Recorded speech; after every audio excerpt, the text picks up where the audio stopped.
Welcome to Chapter 20, Comparing Two Proportions. What are we going to do in this chapter? Well, we're going to learn about the two sample problems for proportions. We're going to learn about the sampling distribution of the differences between proportions, two different proportions, the large sample confidence intervals for comparing two proportions, using technology to help us, accurate confidence intervals for comparing proportions, and significance tests for comparing proportions. For the two-sample problem, the goal for inference is to compare the responses to two treatments or to compare the characteristics of two populations. We have separate samples for each treatment or for each population. The units are not matched and the samples can be of different sizes. We now compare two proportions, testing whether they are the same or not. And here are some examples of what we're talking about.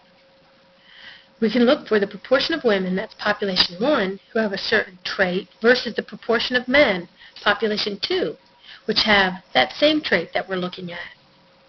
Or something like the proportion of white sheep, we call that population 1, who have a certain characteristic, versus the proportion of black sheep, that would be our population 2, who have that same characteristics. Inference for the difference of the two population proportions is very similar in process to the inference about the value of one population proportion and the inference comparing two population means. The only major differences is that it's a different statistic associated with the sampling distribution. So let's take a look at this sampling distribution. In comparing two proportions, we have two values for each statistic and parameter. For each of the two samples, we have two population sizes. Let's call them capital N1 and capital N2. Two population proportions, P1 and P2. Then we have two sample sizes, N1 and N2, and two numbers with a certain characteristic of interest. X1, that comes from population 1, and X2 from population 2. And the two sample proportions, the P hat, we have P hat 1, that means the proportion from sample 1, which is X1 over N1, and P hat 2, which is X2 over N2, the sample proportion from population 2. Difference in the sample proportions P1 hat minus P2 hat, well, that's a point estimate, and it estimates the difference in the population proportion, P1 minus P2.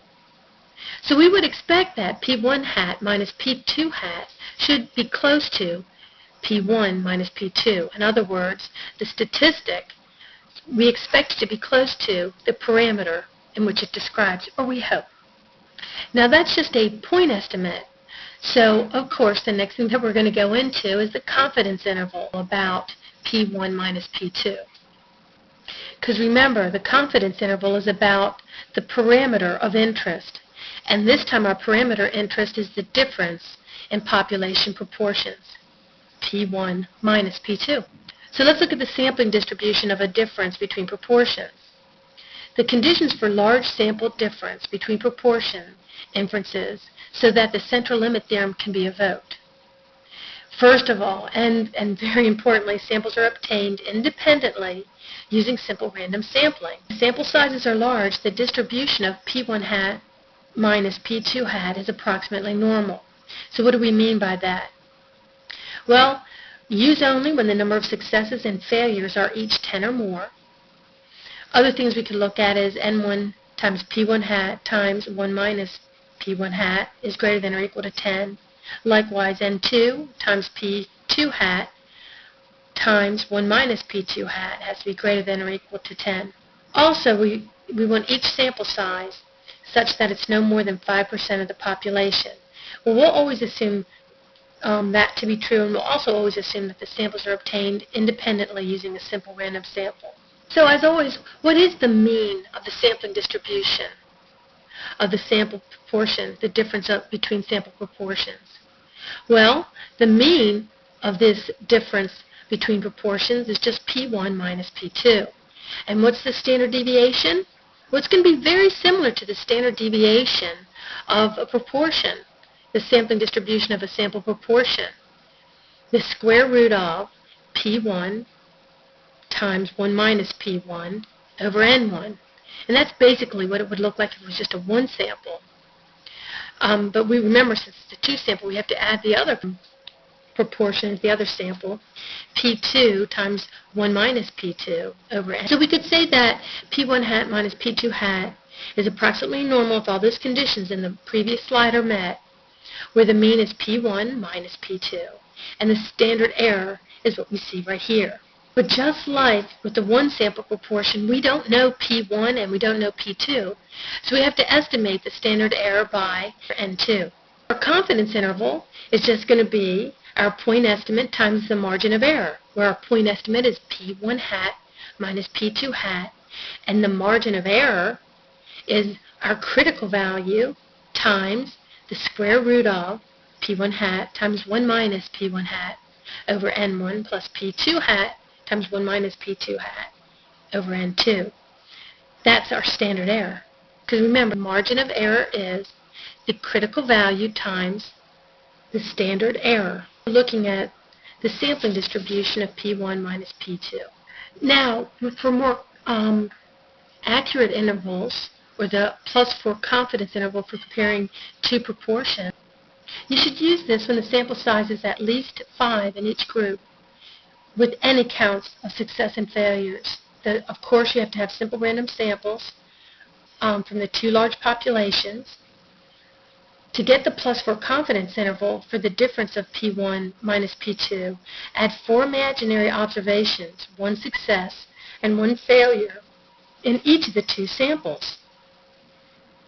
Use the large sample confidence interval with the new sample sizes, that would be the actual +2, and the counts of successes is the actual +1. You have to add these 4 imaginary observations, 1 success and 1 failure to each sample. So this is what it would look like. We would change our P1 hat to a P1 tilde, and that's just the number of successes that were in our actual sample, and just add this imaginary 1, and to the sample size just add 2. For P2 hat, we change it to P2 tilde, and that would give us the number of successes plus 1, that imaginary 1, divided by N2 plus the imaginary 2.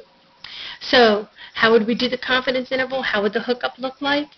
P1 tilde minus P2 tilde plus or minus Z alpha over 2, the critical value, times the standard error, where the standard error is now P1 tilde, times 1 minus P1 tilde over N1 plus 2, plus P2 tilde times 1 minus P2 tilde divided by N2 plus 2. Why would we do this? Well, the standard confidence interval approach yields unstable or erratic inferences, especially when the sample sizes are small, that is. By adding 4 imaginary observations, 1 success and 1 failure to each sample, the inferences can be stabilized, and so this leads to more accurate inference of the difference of the population proportions. Now let's look at hypothesis testing for two proportions, or tests of significance. The null hypothesis for Stat 250 will always be P1 equal P2, or another way you could write that is P1 minus P2 equals 0. In upper level stats, of course, that might not necessarily be true. It might be something other than 0. For our one-sided alternatives, like our right-tailed test, the alternative will look like P1 greater than P2. Or you could write that as P1 minus P2 greater than 0. Left-tailed test, which would, for the alternative, would look like P1 is less than P2. Or you could write that P1 minus P2 is less than 0. For our two-sided alternative, it just would be P1 doesn't equal P2. Or, again, you could write that as P1 minus P2 just doesn't equal 0. Then we're going to have to make our test statistic. And what is that test statistic? Well, let's look what happens. We're to assume that H0 is true. Well, that would mean that P1 equal P2, then the two proportions are equal to some common value P. So instead of estimating P1 and P2 separately, we combine or pool the two sample information to estimate P. This combined or pooled estimate is called the pooled sample proportion. And we use it in place of each of the sample proportions in the expression for our standard error. So P hat, which is the pooled sample proportion, so we're not going to see P1 hat or P2 hat, we're just going to see a pooled sample proportion P hat in both samples. So to calculate our test statistic for the two proportions, it's going to look like this. So in part 2 of chapter 20, we're going to do some examples.